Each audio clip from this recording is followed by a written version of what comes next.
જ્ઞાન આચરણમાં લાવવા માટે શું કરવું જોઈએ એવો પ્રશ્ન છે. તો આપણે જે બી શાસ્ત્રમાં જે બી વાત કરતા હોઈએ તો એમાં બે જ ટોપિક હોય છે. એક તો કે જ્ઞાનનું નિરૂપણ હોય છે, જેને તમે પ્યોર વેદાંતના ટોપિક કયો એવા તત્વમસી, સત્યમ જ્ઞાનમ અનંતમ બ્રહ્મ, એ બધી ચર્ચા હોય, જેને જીવ બ્રહ્મનું એકેનું પ્રતિપાદન કરતા બધા શ્લોક કે મંત્ર હોય. અને બીજો આખો પ્રકાર જે છે એ જ્ઞાન માટેની તૈયારીનો. In other word you can say બ્રહ્મ વિદ્યા અને યોગ શાસ્ત્ર બે જ વસ્તુ શાસ્ત્રમાં છે. બ્રહ્મ વિદ્યા એટલે જ્ઞાન અને યોગ શાસ્ત્ર એટલે જ્ઞાન માટેની તૈયારી. એટલે આખે આખું તમે એમ કહો કે શાસ્ત્રના કેટલા બધા શ્લોક તો કે એ જ છે કે જ્ઞાન આચરણમાં લાવવા માટે શું કરવું. તો એ યોગ શાસ્ત્ર, કર્મયોગનું જીવન જીવવું પડે, ધર્મનું જીવન જીવવું પડે, શિસ્તનું જીવન જીવવું પડે. એટલે જ્ઞાન જે છે એ શ્રવણ કરો એટલે જ્ઞાન છે ખરું એવું નથી કે લોકોને એ વસ્તુ ખબર નથી, ખબર એ છે પણ આચરણમાં કાંઈ જ નથી આવતું. તો આચરણમાં નથી આવતું કારણ કે પાત્રતા નથી. એટલે બધું જ્ઞાન જે છે એવું કહી શકાય કે ખાલી ઇન્ફોર્મેશન જેવું છે, એ વિજ્ઞાન નથી બન્યું. જ્ઞાન છે વિજ્ઞાન ક્યારે બને? અનુભવનો વિષય ક્યારે બને? તો કે વ્યક્તિને પાત્રતા હોય તો. એટલે આચરણમાં લાવવા માટે શું કરવું પડે? તો કે પાત્રતા કેળવવી પડે. એટલે એનો કે ધારો કે દેહાત્મ બુદ્ધિ શબ્દ છે, બરાબર? તો આત્મામાં હું ને દેહ માનું, અનાત્મા માનું. તો એ તમે મને કહો કે કેટલી બધી વાર સાંભળ્યું હોય, બરાબર? કેટલી બધી વાર એ વસ્તુ એકદમ સ્પષ્ટ તમને સમજાણી પણ હોય, શ્રવણ બી કર્યું હોય, તમને સમજાણી પણ હોય. યત્ય દ્રશ્યમ તત ન અહમ, શરીર મને દ્રશ્ય છે, હું શરીર નથી.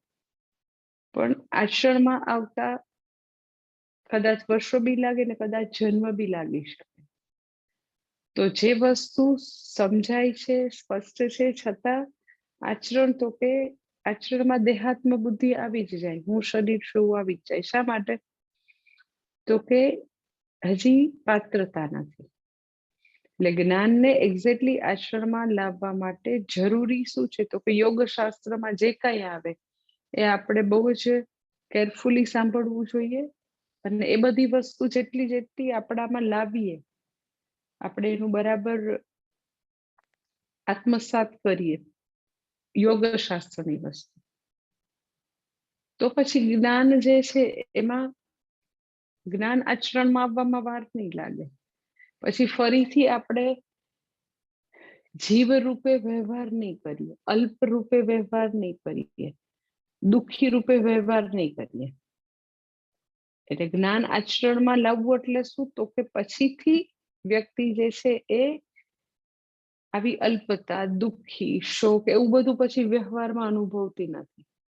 તો વ્યક્તિ જે છે એ વારંવાર તો કે એ શોકમાં, એ અલ્પતામાં, એ બધી તકલીફોમાં વારે સરી જાય.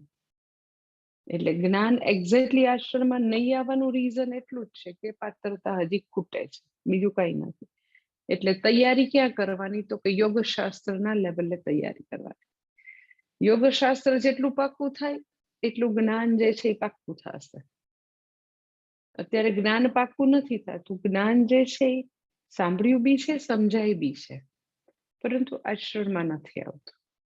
કારણ કે આચરણમાં લાવવા માટે તો કે બધી વસ્તુ પૂરેપૂરી યોગશાસ્ત્રની વસ્તુ આચરણમાં આવવી જરૂરી છે.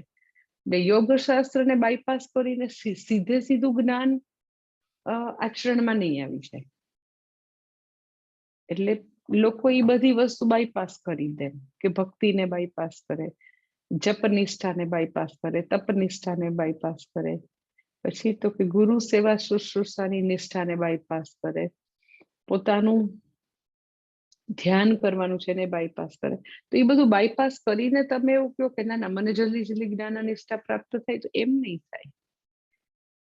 એટલે યોગશાસ્ત્ર, જે બી યોગશાસ્ત્રમાં વસ્તુ પ્રતિપાદન થયેલી છે, એટલે આ કોઈ પણ તમે ટેક્સ્ટ ભણવાનું શરૂ કરો, ચાહે ભગવદ્ ગીતા હોય, ઉપનિષદ હોય, પ્રકરણ ગ્રંથ હોય, બધામાં બે પાઠ હશે. એક યોગશાસ્ત્રનો હશે જે જ્ઞાન માટેનો માર્ગ મને તૈયાર કરી દે.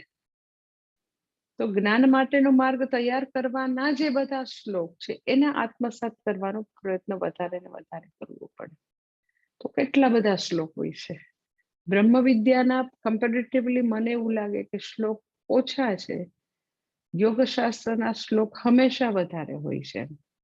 તમે ભગવદ્ ગીતામાં જો તો પ્યોર બ્રહ્મ વિદ્યાના શ્લોક ઓછા હશે, વધારે તો કે વ્યક્તિને ક્વોલિફિકેશન આવે, પાત્રતા આવે, એ તૈયાર થાય એના શ્લોક વધારે છે. તો બરાબર છે, આપણે એ તૈયારી કરીએ તો વાંધો ના આવે.